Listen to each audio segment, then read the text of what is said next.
સમાચારમાં આગળ વાત કરીએ તો સુરતના જ્વેલર્સે વિશ્વની સૌથી નાની 22 કેરેટ શુદ્ધ સોનાની ગણેશની મૂર્તિ બનાવી છે।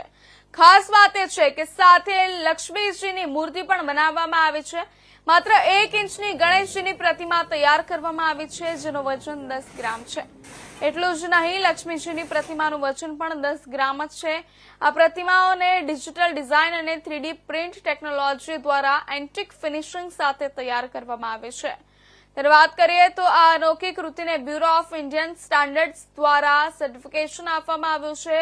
ખાસ વાત એ છે કે આ ગણપતિ ઓર્ડર પરથી બનાવવામાં આવ્યા છે અને આ વખતે ઘરમાં ગોલ્ડ ગણપતિની સ્થાપના કરવામાં આવશે। વિસર્જન સમયે મૂર્તિઓને પંચામૃતથી વિસર્જિત કરી ફરી મંદિરમાં સ્થાપિત કરવામાં આવશે। આ કૃતિને વર્લ્ડ રેકોર્ડમાં નોંધાવવા માટે પણ પગલાં લેવામાં આવી રહ્યા છે।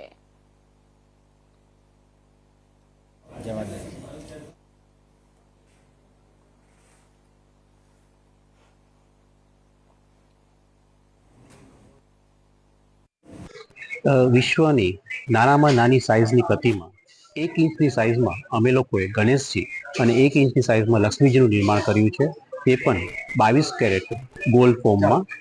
Bureau of Indian standard certified છે આખી મૂર્તિ, અને આ બનાવવામાં અમને લોકોને 15 થી 20 દિવસ ઇનફેક્ટ દિવસ રાત એક કર્યા છે બનાવવામાં। અમારા સ્પેશિયલિસ્ટ ટીમ છે કારીગરોની, 7 થી 8 કારીગરોએ આ કરવામાં તેમનું યોગદાન આપ્યું છે। આજે પ્રતિમા તૈયાર કરવામાં આવેલી છે, એ કેટલા ઇંચમાં એને કેટલા આકારો એને આવરી લેવામાં આવેલી છે?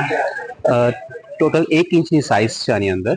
આપણે જેમ 10 ફૂટના ગણેશજી બને છે, તેની અંદર જે પણ હાવભાવ છે, ફેસનો રૂપ છે, વસ્ત્રો છે, દાગીના છે, જેટલા ક્લેરિટી દેખાતા હોય છે તેટલી જ ક્લેરિટી સાથે અમે લોકોએ આ 1 ઇંચની જે મૂર્તિ બનાવી છે તેમાં દર્શાવ્યા છે। એક ક્લિયરલી એમાં તમે વિઝિબલ છે। આ બનાવવામાં અમે લોકોએ સ્પેશિયલ 3D પ્રિન્ટ ટેકનોલોજીનો યુઝ કર્યો છે। 3D પ્રિન્ટ કર્યા પછી જે એનું આઉટકમ આવ્યું છે તેમાં અમે લોકોએ તેના ઉપર પાછું એન્ટિક ફિનિશ કર્યું છે, જેના થકી આને રૂબરૂ high finish, high glossy effect આપીને સરસ પ્રતિમા બનાવવામાં આવી છે। આજે પ્રતિમા બનાવવામાં આવેલી છે, એની આશરે કિંમત કેટલી છે?